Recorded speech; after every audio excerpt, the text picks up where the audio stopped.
Om Swastiastu, kembali lagi di Homemade. Dalam episode kali ini saya akan berbagi pengalaman membuat bolu karamel atau bisa disebut bolu sarang semut. Metode pembuatannya sangat mudah untuk dicoba juga nanti di rumah. Proses pertama, saya mulai terlebih dahulu dari loyang yang akan saya gunakan untuk proses pemanggangan dari bolu karamel atau bolu sarang semut. Untuk loyang yang digunakan bebas, boleh yang persegi panjang atau bulat seperti biasa yang digunakan dalam membuat bolu jenis apapun. Dalam tahap ini kita terlebih dahulu olesi seluruh bagian dari loyang menggunakan margarin. Selanjutnya kita taburi tepung dan ratakan ke seluruh bagian seperti olesan margarin di awal tahapan. Setelah semua tepung sudah merata ke seluruh bagian loyang dan tidak ada yang menggumpal, kita simpan di lemari es dan kita beralih ke proses selanjutnya, yaitu membuat adonan dari bolu karamel. Tahap pertama, kita buat karamel terlebih dahulu. Saya menggunakan gula pasir 450 gram. Kita panaskan panci yang sudah berisi gula pasir, suhu panas yang digunakan 150 derajat Celcius. Lalu kita cairkan gula sampai keseluruhan menjadi liquid. Setelah gula mencair, kita aduk sampai memastikan tidak ada yang menggumpal.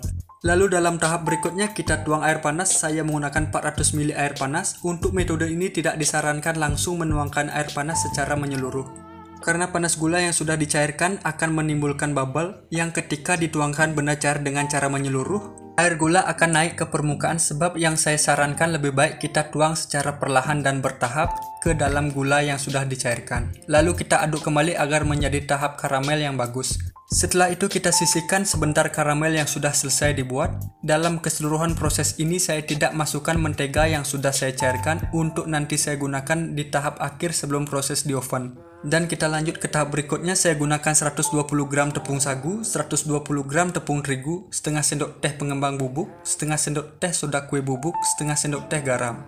Kita aduk adonan tepung agar merata, lalu saya pinggirkan. Setelah merata, karena proses selanjutnya kita akan menggunakan metode bertahap. Tahap pertama, kita masukkan 4 butir telur ke dalam mangkok dan langsung masukkan susu kental manis 150 gram. Kita hancurkan telur, lalu kita aduk sampai menyatu kedua komponen. Dan setelah itu kita masukkan sedikit adonan tepung yang sudah diracik ke dalam telur. Kita aduk kembali, pastikan tidak ada yang menggumpal. Setelah rata, kita tuang air karamel ke dalam adonan yang dicampur.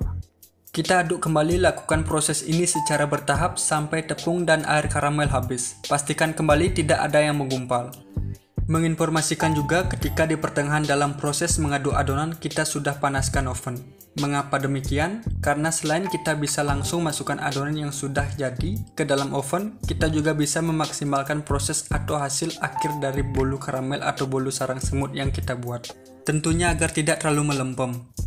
Setelah adonan tepung dan air karamel sudah masuk semua, terakhir kita masukkan margarin yang sudah saya cairkan sebelumnya. Dan saya menggunakan 150 ml atau gram mentega cair. Kita aduk kembali agar rata ke seluruh adonan. Setelah itu kita langsung tuang adonan ke dalam loyang yang sudah disiapkan di awal. Setelah proses tersebut selesai, kita masukkan adonan bolu karamel ke dalam oven. Kita bake menggunakan suhu 170 derajat Celcius selama 55 menit dan saya juga menggunakan panas atas dan bawah terlebih dahulu agar adonan di dalam matang secara menyeluruh. Sebetulnya setelah 55 menit proses pemanggangan dari bolu tersebut kita tambahkan dengan suhu 150 derajat Celcius selama 15 menit dan menggunakan panas yang diganti menjadi panas dari oven di atas saja. Karena yang bisa dilihat dengan apa yang saya bagikan, bolu karamel sedikit kurang kering yang di atasnya. Semoga sedikit informasi ini bisa membantu kamu dalam membuat bolu karamelnya nanti di rumah. Setelah proses pemanggangan selesai, kita keluarkan bolu karamel dari oven lalu kita cek kematangan di dalamnya.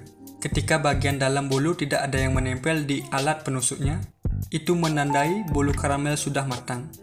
Kita keluarkan lalu dinginkan selama 30 menit. Setelah bolu karamel sudah dingin, kita bisa keluarkan dari loyang. Kita balik dan saya alasi dengan rag. Mungkin jika cara penempatan ini salah, kamu bisa gunakan tray atau piring datar untuk alas dari untuk alas dari bolu karamel ini. Tapi saya tidak terlalu masalah karena puji syukur baru pertama kali membuat bolu sarang semut ini langsung bisa berhasil. Bukan hanya berhasil dari segi tekstur bolu yang lembut, tapi juga seperti namanya yang tenar, sarang semut, dan itu bisa atau berhasil terbentuk di setiap bolu karamel yang saya bagikan kali ini. Bolu karamel atau bolu sarang semut masih banyak kita bisa jumpai di pasar tradisional. Sejak dahulu sampai sekarang, ciri-ciri khas dari bolu karamel benar-benar masih bertahan dan dipertahankan. Bolu sarang semut ini ternyata bisa kita nikmati sampai hari ini karena asal dari populernya berasal dari Kepulauan Irian, Papua. Dari referensi yang saya baca, sebetulnya bolu jenis ini ada dua awalnya muncul di Indonesia.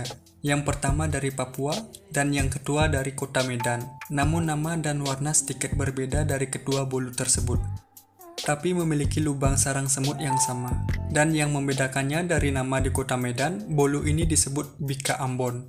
Warna dari Bika Ambon tersebut berwarna kuning, beda dengan bolu karamel yang saya buat lebih berwarna coklat kehitaman.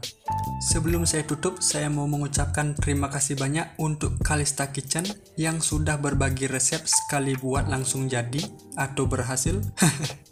Dan mungkin sekian pengalaman dari episode kali ini saya bagikan. Maaf jika masih banyak kekurangan dalam cerita kali ini. Jika ada yang mau ditambahkan bisa disematkan di kolom komentar di bawah. Jangan lupa like, comment, share, and subscribe. Tetap jaga kebahagiaan dan kesehatan untuk kita semua. Semangat bertemu di episode selanjutnya. Ciao!